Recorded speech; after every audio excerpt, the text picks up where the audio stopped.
Let me say thank you to all of you for coming out this morning. As you all know, this is the beginning of 100 days until Election Day. I'm Eric Abrahamson, House candidate in District 32. We have a lot of candidates here this morning. And we are looking forward to a great day of door knocking. Our democracy is based on the idea of a one-on-one relationship with the voter, and we are going to launch that today.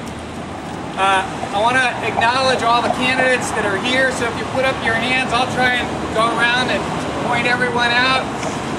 Let everybody put up their hands so I can, let's see. Senator Tom Katis, Dennis Finch, District 32, Jeff Nelson, District 33, I'm sorry. Jeff Nelson at 33, Kim Henderson at 33, Vern Johnson at 35, Lynn Cook in 34. Lisa Cook, sorry, 34. Teresa Spry at 35, Senate candidate. Where else have we got? Any more candidates?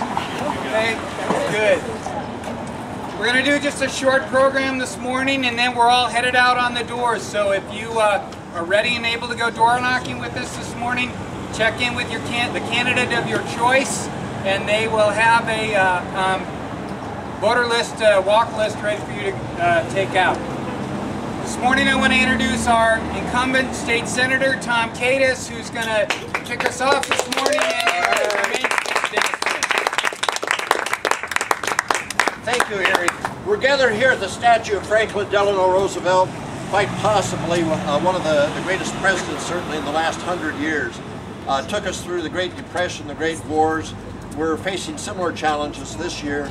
So from the top of the ticket on down, I'm proud, and I'm sure we're all proud to be a Democrat. A couple of years ago, last summer in fact, I had Del Roosevelt, the grandson of FDR, here. And he gave a series of speeches, including a keynote at Mount Rushmore. And he concluded that, paraphrasing his grandfather, he concluded that the only thing we have to fear is fear itself. And I think that's been a great deal of the problems with this country for the past 8 years. We've been preoccupied with 9/11, and we've overreached. Our civil liberties are going by the wayside. We have to get out of Iraq, and we have to clean up Afghanistan. Having said all of that, I'd like to introduce my colleague, Dennis Finch, who's running for Senate from District 33. Dennis has been a practicing lawyer here for 30 years. He was Secretary of Labor in the Knipe administration. He sits on the board of directors of Dakota Territory International Visitors Program, together with yours truly. He's also very active in the Black Hills Sportsman's Club, sits on that board. He's an active NRA member, and maybe having Finch as a name and all that outdoor ability, this is the Birdman, Dennis Finch.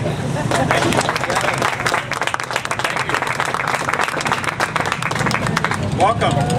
We're here by the statue of FDR at a symbolic time. When FDR took office in 1933, there were 13 million people out of work. The banks were failing. Almost all banks were closed on the day he took office. The stock market had crashed, so there are a number of similarities to today's situation. He brought about sweeping changes in what became the famous 100 days, the first 100 days of his administration, and he called it the New Deal. We are here 100 days away from the election, from a pivotal election, and we're about to embark on a journey to make change in South Dakota. All right. We're here today. We're going to make contact, each of us, with approximately 100 voters, or 100 doors today, hopefully 100 voters. We've had one-party control in Pierre for 30 years. I think Tom may have mentioned it, but I served as Secretary of Labor in the administration of Governor Richard Knipe 30 years ago. When I left Pierre 30 years ago to move to Rapid City, we had a balance in the state legislature. Almost an even split between Democrats and Republicans. Debate was sometimes fierce, but it was solid, and actual debate took place on issues, and the people were better off for it. Full debate of issues has been lacking since that time, and we need to restore that balance to Pierre in this next election.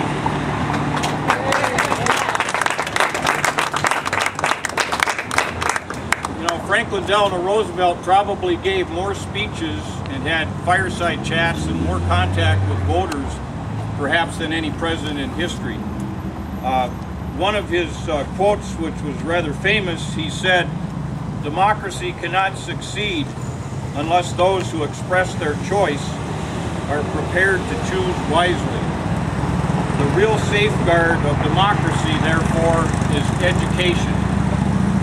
He also said, "The school is the last expenditure upon which Americans should be willing to compromise."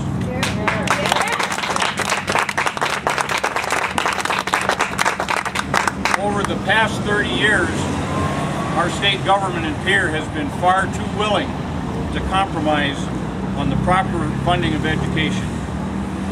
The candidates here have uniformly made education one of their highest priorities. We look at education as an investment and not an expense. We firmly believe that the state can do better with funding of education and without raising taxes. We simply need to place a greater priority on our spending. FDR also was quoted at one time of saying, "Confidence thrives on honesty, on honor, on the sacredness of obligation, on faithful protection, and on on unselfish performance. Without them, it cannot live." We here without exception strongly believe in open and honest government. We will work hard to see that the taxpayers of this state have open access to government and to be able to find out how their tax dollars are being spent. Another area of great concern to all of these candidates here is the number of people in this state without health insurance coverage. According to recent U.S. Census data, we have upwards of 90,000 people in this state that are uninsured. That is a costly problem, not only in terms of human suffering, but in terms of the cost to the tax-paying public. FDR once said, "Happiness lies in the joy of achievement and the thrill of creative effort." With one-party rule, there has been and there will be little creative effort to come about to help solve that crisis.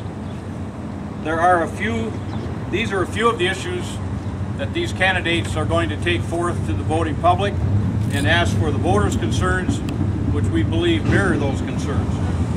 It is clearly time to bring about balance as well as new ideas in here.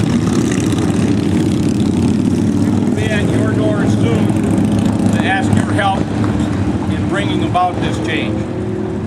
Finally, FDR was quoted once as having said, "Be sincere, be brief, and be seated." So with that, I've been brief. I'm sincere in what I've said. All these candidates are sincere about these issues. I can't sit down, but I'll stop talking. So I would ask the candidates here to join me today and pledge to work hard for the next 100 days and work hard to bring our concerns and change to Pierre in January. Thank you.